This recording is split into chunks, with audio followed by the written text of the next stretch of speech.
Hi everyone, welcome back to my channel. So for those new here, hi, my name's Jenny. I'm a second year, almost third year family medicine resident, and I am currently 38 weeks pregnant with baby number 2. I get these questions all the time on my Instagram, like, can you eat that? Or should you be drinking that? Or can you drink that? So today, with my medical background, I wanted to discuss with you some of the things that I have chosen to eat and drink and not eat and drink during both my pregnancies. So if you're interested in that, keep on watching. When I was pregnant with Wyatt, I think the first thing I asked my OB was, can I eat sushi? That's the only thing I care about. I need to eat sushi at least once a week. And I'm not talking about cooked rolls, deep fried rolls, or California rolls. I'm talking about raw sushi, sashimi style stuff. Like, I can't eat any of the other stuff. And so what the OB told me was that all fish that is served as sushi is flash frozen when it is caught, which means that that kills all the bacteria within the fish. And so when you eat the sushi, you're not going to get sick because the bacteria is already dead. He did tell me to stay away from certain fish that are higher in mercury content, which is like swordfish, shark, and mackerel, which I don't usually eat anyways. And so I continue to eat sushi like once a week when I was pregnant with Wyatt. And if you guys follow me for a long time, you guys seen Wyatt in all my videos, and he's like the most adorable, cute, kind kid, toddler. And so he's great. And I continue to eat sushi. So I think that's one of the things that most people are surprised about when they see this pregnant lady eating sushi.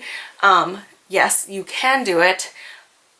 And if you want to, it's okay. If you don't want to, that's also okay. The second thing that when I order this, when I go out to eat and stuff, people stare at me like I'm crazy, is how rare do you cook your steak? Like, can you still eat your steak rare when you're pregnant? And I see pregnant people all the time come to the misconception that they have to get a steak well done. So one of my friends actually asked me about this, and I responded with a question, and I said, well, what are you trying to avoid if you're cooking it all the way to well done? I guess she also thought like the bacteria and all that stuff. Yes, there is bacteria in, like, you would never eat like hamburger meat rare, right? Because it's like processed and there's like all these different parts in there, and then there's also might be a chance of E. coli and stuff when they grind the meat together, and so you want to cook it thoroughly.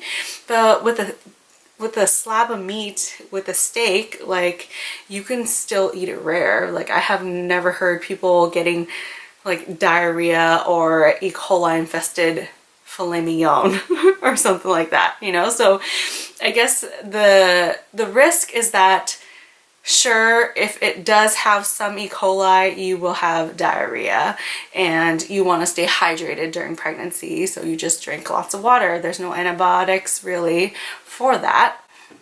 I would still cook my hamburger meat until there's no more pink in it, but I think it's safe, at least for me. I've eaten rare or medium rare steak with both my pregnancies. Another thing that's very common is deli meat. If you guys are familiar with Vietnamese sandwiches, there's lots of deli meat in there, and I love that stuff. So I was really sad if I wouldn't be able to eat it. So the concern also is that there's like E. coli exposure, especially if you get it straight from a butcher. And my recommendation is that you throw it in the microwave for 10 seconds until it's like steaming hot, kills all the bacteria, and then you're good to go. So that's what I've done. And same with like other deli meats, or else I just stay away from it if I'm not near a microwave. The third most common, probably more like the second most common, is coffee. can you drink coffee during pregnancy? And the answer is yes. Drink that coffee. Yes, drink that coffee, like in moderation, you know, like you can have a cup of coffee.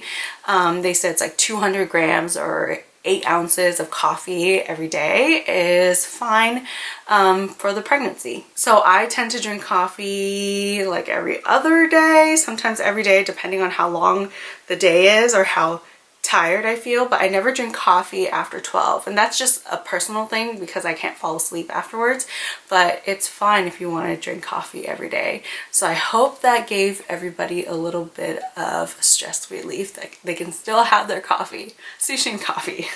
So the third thing is cheeses, and there's a specific type of cheese that I stay away from usually, and that's soft cheeses.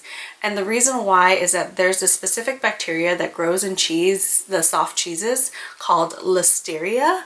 It doesn't affect mom, but it does affect baby, and it can cause like fetal death basically. So that's the one that I'm really worried about.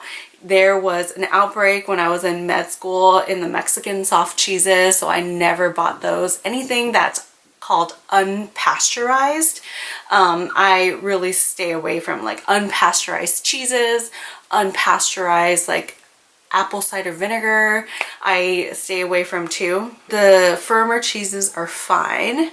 I mean, if you know that a cheese is made from pasteurized milk, then that's fine to eat too. Oh, and then it also depends on your location, right? Because I was actually in Fresno when I was pregnant with Wyatt, my first child, and on the news they said that hummus they had an outbreak of where they found listeria in hummus. So I got super scared, and then I stopped eating hummus until after Wyatt was born. So if you listen to the news and if you hear something like a listeria outbreak in whatever food, I would stay away from that specific food. And then lastly, I think this is the most controversial thing that people talk about, and it's alcohol during pregnancy. And you see everywhere signs that say please avoid, you know, alcohol during pregnancy, causes fetal alcohol syndrome and everything like that. Yes, I do believe that you shouldn't drink in excess in any state, especially while pregnant. But did you know that in Europe the alcohol limitation for a pregnant woman is actually 2 glasses of wine a day? And so the culture is very different there than here. And I would say people in Europe are actually pretty smart. You know, if that is their natural practice, a bit of wine during your pregnancy is fine. Your baby develops like its brain and its neural cord and all that stuff early on during the pregnancy, like during the first trimester, and when you know you aren't pregnant yet. And so I think that's one of the most dangerous times to drink alcohol. But later on in your third trimester, when all the organs have already developed, a little like sip of wine is not going to hurt the baby. Like, we go out and I actually taste stands like red wines because I'm like, oh, I want to taste this because I haven't tasted it before and I want to know if it's good or not. And so when I'm not pregnant, I can come back and have a glass. I don't drink a lot, but I do taste wines and alcohols here and there during my pregnancy, and I do not feel bad about it. Speaking of which, I also think that that's important to start taking a prenatal vitamin. If you're at any reproductive age, I recommend just taking a prenatal vitamin because you don't know when you're going to become pregnant. And so that prenatal vitamin and the folic acid that you're getting from the vitamin will help baby's brain and development when you don't know it's there. Oh, and then supplements. Just the other day, I was asked if you can take a probiotic when you're pregnant. And I have taken a probiotic almost every day during this particular pregnancy, and I've asked my midwife about it, and no one has told me anything otherwise. So the reason why I started taking this specific probiotic was because I was trying to gain a healthier gut and vaginal microbiome. If you read the research, there is different pHs in the vaginal, it's like vaginal pH, and when you're at a higher basic pH, then you're more prone to getting the normal bad bacteria to overgrow, which puts you at more risk of, saying, like getting bacterial vaginosis or GBS during pregnancy.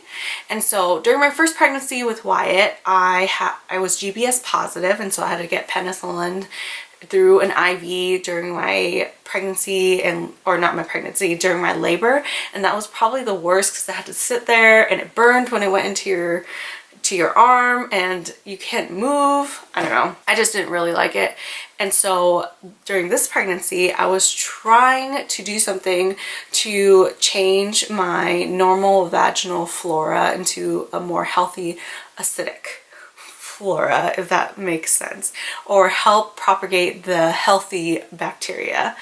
And so the only ones I've read, and there's not much research on this, but is to eat or, take a probiotic. There are natural ways of doing that, such as like sauerkraut or apple cider vinegar or yogurt or kimchi, and then there's also the probiotic. I ate a lot of yogurt, ate lots and lots of kimchi out of the tub. It's so funny because Stan hates the way it smells. I did not eat any sauerkraut. I stayed away from the apple cider vinegar just because mine has the unpasteurized stuff in it, so stayed away from that. And then I took the probiotic every day. So as of my 36 weeks and they took a swab, I am now GBS negative. So I know it's only me and like a one case study experiment kind of thing, but I thought that was really interesting. I could have gotten like one of those pH papers to see if the vaginal fluid was more acidic or not, but I didn't end up doing that. And there's also a test that you can do, but then you have to pay a couple $100s, and I didn't want to do that. Long story short, you can take probiotics during pregnancy. And it might help with your gut and vaginal microbiome. So those are the main things that I have gotten so many messages on Instagram and through social media.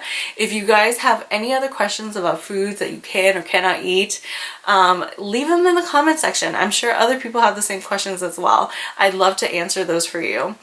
If you haven't already, please subscribe. I do Dr. Mom videos, talk to you guys about medicine and family medicine, and just show you what work-life balance is. If you're interested in that, consider subscribing. If you made it to the end, give this video a thumbs up. It really helps me out. And I'll see you guys next week. Peace.